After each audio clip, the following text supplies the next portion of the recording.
వక్ఫ్ సవరణ చట్టం 2024ను పార్లమెంట్లో ప్రవేశపెట్టడం జరిగింది. మరియు దాన్ని బీజేపీ ప్రభుత్వం టీడీపీ మరియు జేడీయూ సహాయంతో ఆమోదించుకొని ఆ బిల్లును కార్యరూపం దాల్చడం జరిగింది. కానీ ఏదైతే బీజేపీ పార్టీ ఉందో, మద్దతు పార్టీ అనేది మనకందరికీ తెలుసు. అది ముస్లింలను, దళితులను, ఆదివాసులను, క్రిస్టియన్లను తొక్కడానికి ఉందని మనకందరికీ తెలుసు. వాళ్ళు ఒంటరిగా ఈ బిల్లును పాస్ చేసుకుంటే మేము ఎటువంటి బాధపడే వాళ్ళం కాదు. సెక్యులర్ పార్టీ అయినా ఆంధ్రప్రదేశ్ టీడీపీ ఆ బిల్లుకు మద్దతు ఇచ్చి ఆ బిల్లు పాస్ కావడంలో మెయిన్ కీ రోల్ ప్లే చేస్తారు వాళ్ళు. ఈరోజు అందరూ అంటున్నారు టీడీపీ ముస్లిం సమాజానికి వెన్నుపోటు పొడిచి అంటున్నారు. కానీ ఎస్డిపిగా మేము చెప్తున్నాము, టీడీపీ వెన్నుపోటు పొడవలేదు, మా ఛాతీలో పొడిచింది టీడీపీ. మా యొక్క మనోభావాలను దెబ్బతీస్తూ వక్ఫ్ బోర్డును నిర్వీర్యం చేయాలని ఏదైతే తపన ఉందో బీజేపీ, దానికి ఓటేసి మద్దతు తెలిపిన పార్టీ టీడీపీ. కానీ అతి ఘోరం ఏమంటే, ఈ టీడీపీ పార్టీ దానికి సపోర్ట్ గా ఓటేసి మళ్ళీ వాళ్ళ నాయకులు, వాళ్ళ మైనార్టీ నాయకులు ఇక్కడ వచ్చి సోషల్ మీడియాలో, బయట మీడియాలతో ఏదో మేము వక్ఫ్ బోర్డుకు సవరణలు చేశాము, వక్ఫ్ బోర్డు ద్వారా మంచి జరుగుతుందని కుహన రాజకీయాలు చేస్తున్నారు. ఈ టీడీపీ నాయకులు ఒకటే హెచ్చరిస్తున్నాము, దమ్ము ధైర్యం ఉంటే మీరు వక్ఫ్ బోర్డుకు వ్యతిరేకంగా మేము ఓటు వేశాము, బీజేపీకి సపోర్ట్ ఓటు వేశామని చెప్పుకోండి.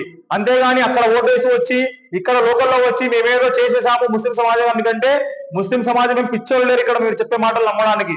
జాగ్రత్త అని సందర్భంగా హెచ్చరిస్తున్నాను.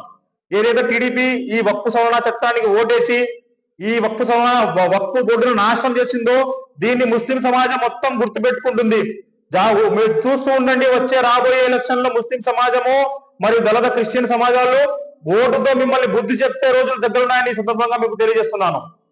అదేవిధంగా ఈ మైనార్టీ నాయకులు, మీకు ఇప్పటికైనా మీ మీద కొంచెమన్నా ఆత్మాభిమానం ఉంటే టీడీపీ పార్టీని వెంటనే రాజీనామాలు చేసి స్వతంత్రంగా నీతి నిజాయితీగా బతకండి. అంతేగాని ఇంకా వాళ్ళు ఇచ్చే ఒక నామినేటెడ్ పోస్ట్ కోసం, ఒక కౌన్సిలర్ పోస్ట్ కోసం మీ సమాజాన్ని తీసుకెళ్లి వాళ్ళ కాళ్ళ కింద పెట్టే పనులు చేయొద్దు దయచేసి. ఈ రోజు ఎలాగో గడిచిపోతుంది, రేపు మనం చావాల్సింది, ఫైనల్లీ ఆ భగవంతునికి జవాబు చెప్పాలి. అప్పుడేం చేసుకుంటారు మీరు? ఒకసారి ఆలోచించండి. చావు తర్వాత కూడా ఏం చేస్తారనే దాని గురించి ఆలోచించండి.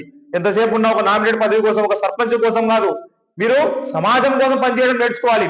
ఈ సందర్భంగా మరొకసారి తెలియజేస్తున్నాను, ఈ టీడీపీ నాయకులు ఎవరైతే ఇక్కడ వచ్చి ఏదో మేము చించేసాము ఒక బోర్డు కోసం అని వాళ్ళు ప్రచారం తీసుకుంటున్నారో, మీరు ఇటువంటి చిల్లర ప్రచారాలు మానుకోండి.